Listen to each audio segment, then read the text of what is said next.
So perhaps you wonder too, does complex PTSD or childhood trauma affect the ability to learn, to study, to memorize? Is this a permanent kind of damage? People often ask me, right?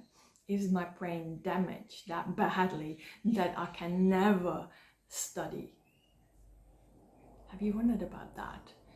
I sure have, right? As you know, I had complex PTSD myself, but I also done a lot of studies, and I have a PhD in internal medicine, right? How did that happen? It was not easy, I can tell you that. But let's unpack this a little bit, and this might be a little bit triggering and confronting. How I think about this now has shifted a lot, right? There was a lot of inner turmoil, a lot of battling with myself and forcing myself to study and to memorize, and not being able to do this, and I was so frustrated with it. And meanwhile, when you're going online, right, when you're reading books, when you're looking at the research, when you're following the experts in the PTSD world, right, the researchers, you constantly keep getting the messages about what is wrong with you, how it affected your brain development, right? Like fundamentally in that way. And I don't know about you, but to me, hearing that feels very disheartening, very disempowering, right? So here's my tip number one, and it's perhaps a little controversial, but stop listening to this stuff. It was the best thing I've ever done for myself. A few years ago, I stopped reading all the latest research and development and findings about complex PTSD and which brain parts fires more or less and this kind of stuff. I was almost obsessed about it. But what it did, like I said, it kept reinforcing that there's something really fundamentally wrong with me. And I already had that feeling or that sense anyway, all the way through childhood till adulthood, right? And you might be the same. It's just when you had so much interpersonal trauma that a child cannot make sense of that, right? The only way to make sense of it is that there must be something really wrong with me, right? For all this stuff to happen. So now I'm in adulthood and I have all these diagnoses, and then I read up on this, and again I get that confirmed. Can you see that? But here's this thing. I've been doing this video since 2016, and I have probably spoken to close to 1,000 people from around the globe now, right? About complex PTSD and how they're managing their life, their careers, their relationships, their creative expressions, and what is happening in their life, right? And I can tell you, there's a lot of people who have studied, who are brilliant at memorizing, and they're like, how is that possible, right? I can't memorize nothing. And here is someone who also has a diagnosis for complex PTSD, but that person can memorize it.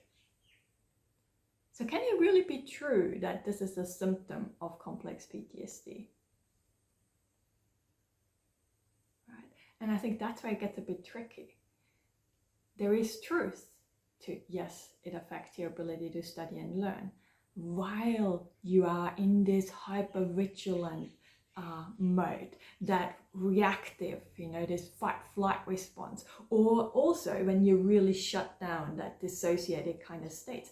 When we're that dysregulated, that triggered, then our brain function automatically switches, right? There's not a conscious choice of us to do that, but it just mobilizes it, all the energy goes into the muscles.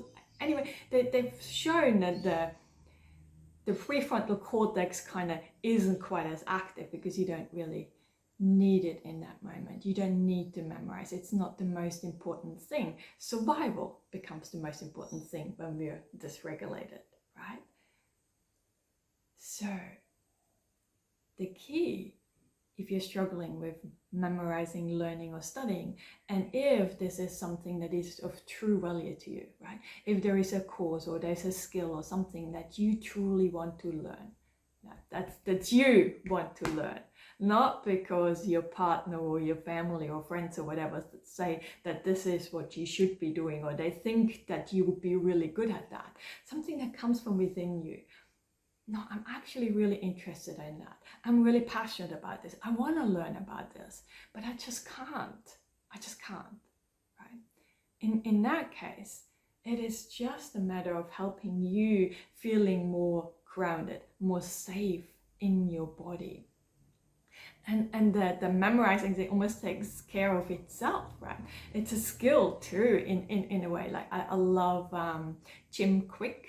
You can search him. He has a YouTube channel as well, and he has courses where he teaches on how to memorize things, right? He's the expert in that, because he also had a child in childhood. I think he had an accident that really affected his ability to learn and study and his brain function. So he talks quite openly about it. I highly encourage you to check it out. But he always says there is no bad brain, right? It's we can train, we can learn. This is a skill to learn, to practice, and to master, and to get better at, right? But for the majority of our life, the focus was on survival. You get that? The survival. So now it is for us to come back and feel into the body and feel safe in our body, right? To me, that is the most important thing on my healing journey. Should be one of the first things in therapy that you learn or practice with your therapist, coach, whoever you're working with, right? That coming back into your body and feeling safe in it, because that is where we can get that quality of life back, right? And we can memorize, not even just so much memorizing for studying, right? A lot of our jobs, we still have to memorize certain things. We have to learn new skills, new computer software, or whatever the companies and jobs that you have, right? There's a learning involved in all of that, right? So to reclaim that for ourselves, it is that coming back into us. So I do not believe in permanent brain damage, right? I often get people reaching out to me and telling me that they've read this and that, all these research kind of articles, and I've not found any evidence in that there is permanent brain damage from PTSD or childhood trauma in that thing, right? As in from abuse. Obviously, if you had some physical thing, if you had a car accident or something like that, it's a different kind of brain damage that I'm talking about here and what they're referring to in the studies. But when you really understand research, right, like I that used to be my career, right? I had 2 decades in medical research. I was really passionate about all of this and reading, and you really have to understand how people design research studies, right? They have hypotheses that they're setting up, and then they design a study around that to see whether this is likely true or not true, right? There's no facts, right? And the thing with most of the PTSD studies, and I really want you to hear that, not even just PTSD, anything about the brain kind of function, they're not repeatable. If you see one research study, the results they get for that study, if another research group tries to replicate this in a different country, different setting, right, it's not quite the same. We're so unique, guys. We are so unique. Our brain has tremendous capacity to change. Right till the end of this physical body, you can change the way our neurons are firing. And another example is the stroke. You may have read, like, when back in the 80s, 90s, we were learning at school, when you had a stroke, the brain damage you had from a stroke is irreversible. Like, if you lost the ability to walk or talk or any of that, you're done. That you're stuck there. That can never be changed till people proof that no, you can actually get that function back with the right practices and skills and tools or whatever they did, right? They got that back. So now that is no longer taught, right? So I want you to be very mindful of that, whatever messages you're getting out there, because there's so many people talking about brain function and PTSD and stuff like that. There is not really a permanent damage as such, right? It felt like this, for sure, right? If you would have talked to me about 2 decades ago, I would have told you, my gosh. I was struggling so bad. Not just with memory, I just hated myself. The behaviors I engaged in, from drinking and not looking after the body, and I just really didn't want to live, right? I really thought I was fundamentally different and I'm just damaged beyond repair and all of this, right? But I just want you to get a little bit. I wish I could even just go you have sparks or glimpse of just the joy I have now, the love I can experience, the beauty that I love life. I love this body. I love this character, right? I can do this now. It's indescribable, right? Whatever you are experiencing right now, whatever difficulty or challenges you have, they're not permanent. Stop reading, listening, or whatever you do, right? Stop listening to that stuff. Go and search for people who actually turned their life around, who changed, right?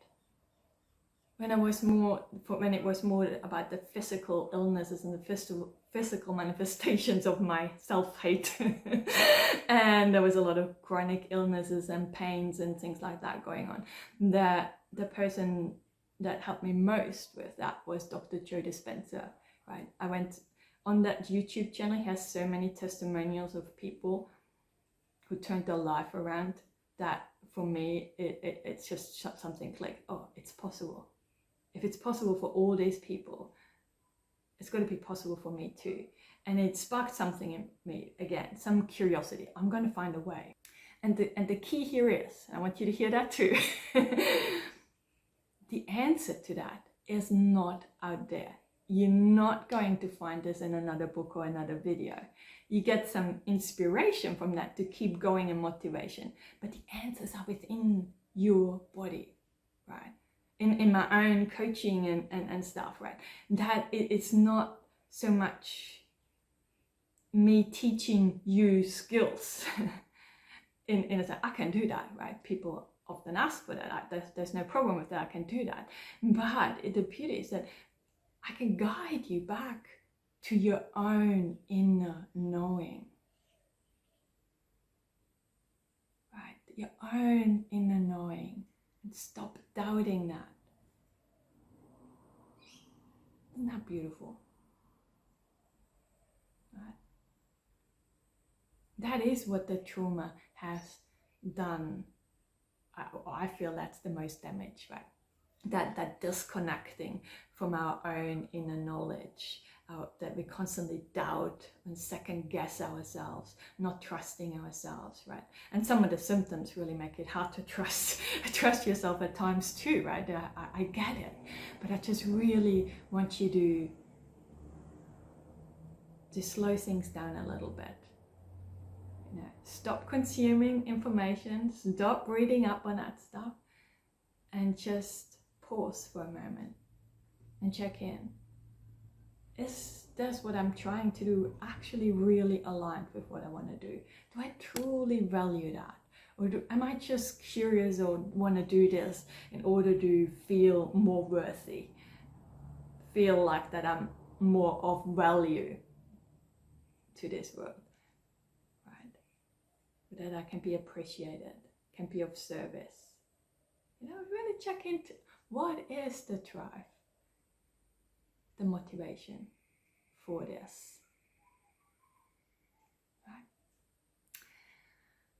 Gave you lots of things to think about, but I'm curious to hear about you, right? I'm curious to